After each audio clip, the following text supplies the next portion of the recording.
दोस्तों नमस्कार। मैं बीएम मिश्र अपने चैनल अनसुने किस्से में आप सबका हृदय से स्वागत करता हूं। अनसुने किस्से में मैं इस मंगलवार आपके लिए लाया हूं कहानी घनी छांव। ये कहानी गांव में रह रहे एक ऐसे युवक की है जो पिता के विरोध के बावजूद शहर आ जाता है। वह शहर में एक अच्छी नौकरी करने लगता है और शान शौकत के साथ जीवन गुजारने लगता है। उसने सोच लिया कि अब दोबारा वह कभी गांव नहीं लौटेगा, लेकिन एक महामारी ने उसकी ठाट बाट की जिंदगी छीन ली और उसके पास गांव लौटने के अलावा कोई दूसरा चारा नहीं बचा। गांव लौटने पर पिता ने उसके साथ ऐसा बर्ताव किया जिसकी उसे कभी उम्मीद न थी। आपसे अनुरोध है कि यह कहानी अंत तक सुने, आपको पसंद आएगी। दिन भर काम की थकान के बावजूद आज कपिल का चेहरा तरोताजा दिख रहा था। अन्य दिनों की तरह घर पहुंचकर ना तो वह सोफे पर पसरा और ना ही सुषमा से चाय मांगी। जूते उतारते हुए उसने जोर की आवाज लगाई, सुषमा कहाँ हो, जल्दी आओ। किचन में बेटे सुयश के लिए मैगी बना रही सुषमा दौड़ते हुए ड्राइंग रूम में आई। क्या हुआ, इतना चिल्ला क्यों रहे हो? पहले मुंह हाथ तो धो लो, मैं तुरंत चाय बनाकर लाती हूँ। घर पहुंचे नहीं कि शोर मचाना शुरू कर दिया। अरे नहीं सुषमा, बात चाय की नहीं है। आज मैंने तुम्हें विशेष खुशखबरी देने के लिए बुलाया है। जानती हो, आज मुझे दिवाली का बोनस मिला है, पूरे महीने भर की तनख्वाह का 2 गुना। इस बार दिवाली में तुम्हारी चमचमाती कार का सपना पूरा हो जाएगा। दफ्तर से लौटते हुए मैं एजेंसी गया था, तुम्हारी पसंद का सिल्वर कलर बुक कर आया हूं। दिवाली के दिन हमारे दरवाजे पर हमारी नई कार खड़ी हो जाएगी। अरे वाह, तो ये बात है, आज इसीलिए उछल रहे हो। बोनस की खुशी में चाय पीना भी भूल गए। चलो दिखाओ कितना लेकर आए हो।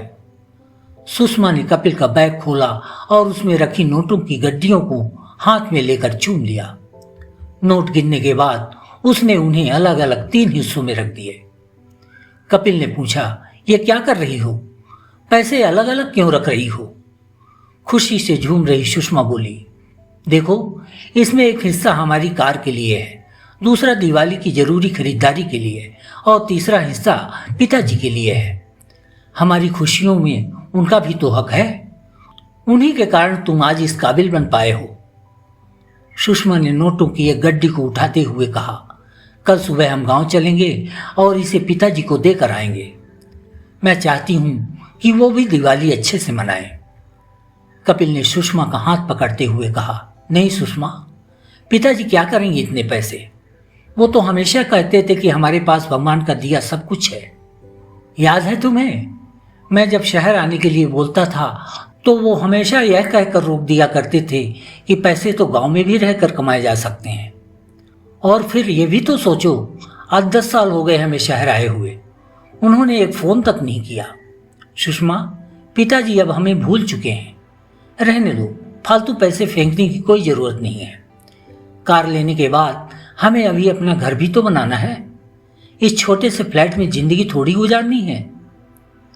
तो तुमने कब उन्हें फोन किया? बिना बताए चले आए, क्या गुजरी होगी उन पर? आना ही था तो कम से कम उनका आशीर्वाद तो लेकर आते। आखिर पिता हैं वो तुम्हारे। पिता?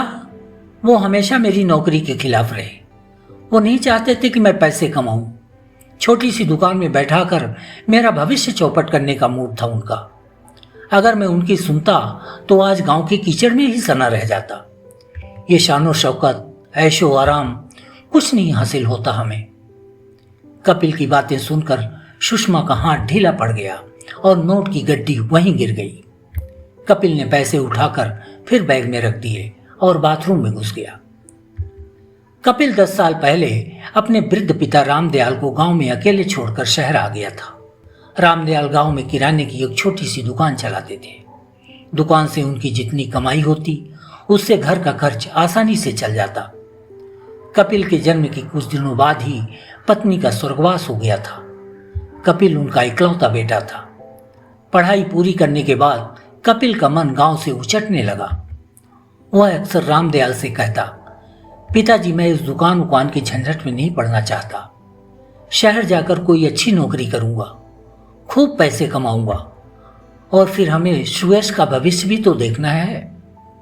शहर में किसी ढंग के स्कूल में उसका एडमिशन कराऊंगा। कपिल की शहर जाने की जिद दृढ़ होती जा रही थी। हालांकि वह जब भी शहर जाने के लिए तैयार होता, रामदयाल उसे खूब समझाते, बेटा, पढ़ने का मतलब ये नहीं होता कि हम अपना गांव घर छोड़ दें। पढ़ाई का लक्ष्य शहर में बसकर सिर्फ नौकरी नहीं होता। पढ़ाई और ज्ञान का उपयोग अन्य कामों में भी किया जा सकता है। मैं अकेला हूं, मेरी दुकान से जो कुछ मिलता है वह हम सभी के लिए पर्याप्त है। यदि तुम दुकान में हाथ बटाना शुरू कर दो तो आमदनी बढ़ जाएगी और तुम्हें वो सब सुविधाएं यहां भी मिल सकती हैं जिसके लिए तुम शहर भागना चाहते हो। ये भी तो सोचो, तुम्हारे जाने के बाद यहां मेरा बुढ़ापा किसके आश्रय कटेगा। लेकिन कपिल पर रामदयाल की समझाइश का कोई असर न पड़ता। वह उनकी बातें एक कान से सुनता और दूसरे कान से निकाल देता। उस पर शहर में नौकरी करने की ऐसी धुन सवार थी कि रामदयाल की बातें उसे हमेशा बकवास लगती। कपिल की पत्नी सुषमा भी शहर जाने के पक्ष में थी। जब कभी रामदयाल ने कपिल को शहर जाने से रोका, सुषमा ने भी उनकी भावनाओं पर जमकर पत्थर बरसाए। उसने कई बार कहा, मुझे गांव के इस नरक में अपनी जिंदगी नहीं गुजारनी है। शहर में पैसे मिलेंगे तो अपनी एक हैसियत बनेगी, सुयश भी पढ़ लिख लेगा। सुषमा के सुनहरे सपनों के आगे रामदयाल अक्सर हार जाते और कहते, बहू, जो मन में आए करो, जहां मन हो जाओ, मेरे लिए अपना जीवन मत खराब करो। मेरे बचे ही कितने दिन हैं, किसी तरह काट लूंगा। एक दिन सुबह रामदयाल जी जब दुकान चले गए तो कपिल अपना सामान बांधकर घर से निकल पड़ा। उसके साथ पत्नी सुषमा और बेटा सुयश भी था। घर के अंदर कागज का एक टुकड़ा फेंकते हुए वह बस स्टैंड की ओर बढ़ चला। वहां वह पत्नी और बच्चे के साथ शहर जाने वाली बस में सवार हो गया। शहर में किसी दोस्त की मदद से उसने पहले से ही नौकरी और रहने का इंतजाम कर रखा था। दूसरे दिन ही उसने शहर की एक बड़ी वाहन फैक्ट्री में नौकरी ज्वाइन कर ली। मोटी तनख्वाह के साथ ही फैक्ट्री की ओर से उसे रहने के लिए एक अच्छा फ्लैट भी मिल गया। बेटे सुयश का एडमिशन एक बड़े स्कूल में करा दिया। शहर में कपिल पूरे ठाट बाट से रहने लगा। 10 साल हो गए, कपिल ने गांव और पिता की ओर मुड़कर नहीं देखा। शहर के तड़क भड़क भरे जीवन और गगनचुंबी इमारतों में वह ऐसे उलझा कि दोबारा उसे गांव की जमीन देखने की फुर्सत ही नहीं मिली। लेकिन समय कभी एक जैसा नहीं रहता। कुछ ही दिनों पहले अचानक विदेश से आई एक जानलेवा बीमारी ने पूरे देश को अपनी चपेट में ले लिया। सब कुछ थम गया। देश को आर्थिक मंदी ने इस तरह जकड़ा कि लोगों की अच्छी खासी जिंदगी पटरी से उतरने लगी। कई फैक्ट्रियां और व्यापारिक प्रतिष्ठान बदहाली के कगार पर पहुंच गए। बरसों से जमे जमाए कई व्यवसाय बंद हो गए। जो चल रहे थे वहां कर्मचारियों को वेतन देना मुश्किल हो रहा था। इस अप्रत्याशित आपदा से वह वाहन फैक्ट्री भी अछूती न रही जिसमें कपिल काम कर रहा था। फैक्ट्री में उत्पादन बंद हो गया। कर्मचारियों की छटनी शुरू हो गई। फैक्ट्री प्रबंधन पर बोझ बन चुके कर्मचारियों को एक एक कर निकाला जाने लगा। एक दिन कपिल का भी नंबर आ गया।